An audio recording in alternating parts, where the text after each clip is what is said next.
O poeta courelao Uxío Novoneira xa ten a súa estela en Quiroga.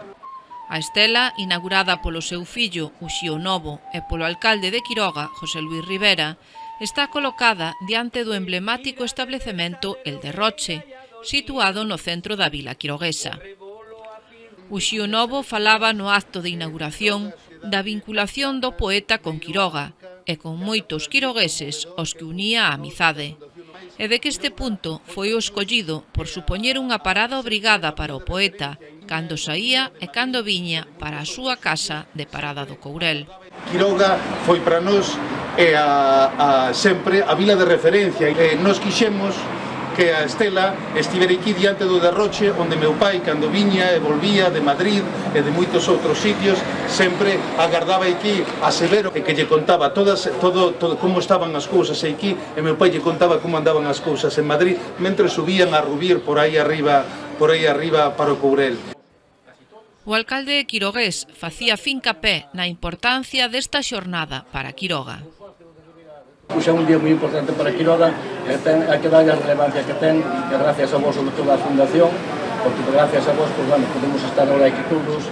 Na web do Concello de Quiroga, no apartado dos museos Arte no Ar Quiroga Territorio Literario, ademais da información sobre o poeta, podes escoitar algunha das súas creacións mesmo na súa propia voz. Gravación que se puido escoitar neste acto inaugural. Cousos do lobo, caborcos do xabarín e dos solos onde ninguén foi nin a dir.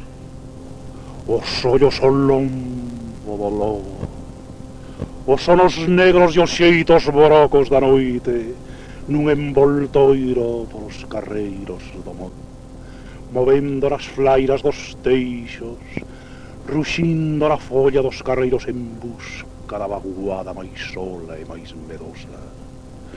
Rastrexa, para sedenta finca pouta, erga teste oula ca noite na boca.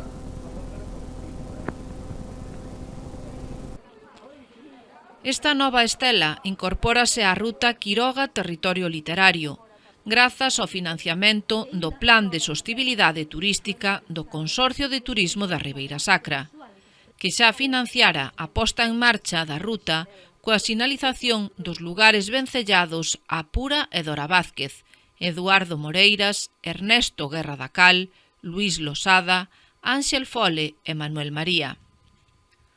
Con motivo da inauguración, organizouse un recorrido pola ruta que pertence á Asociación Religa de Casas, Museos, Fundacións e Espazos Literarios de Galicia. O recorrido, que leva os participantes a visitar os lugares relacionados con 8 escritores que se viron en maior ou menor medida influenciados polas terras quiroguesas, estaba conducido pola escritora e filla adoptiva de Quiroga, Celia Díaz, e musicado por Xavier Blanco, da Fundación Legar. Cantaba, yo cego tan guía, e choraba en madre.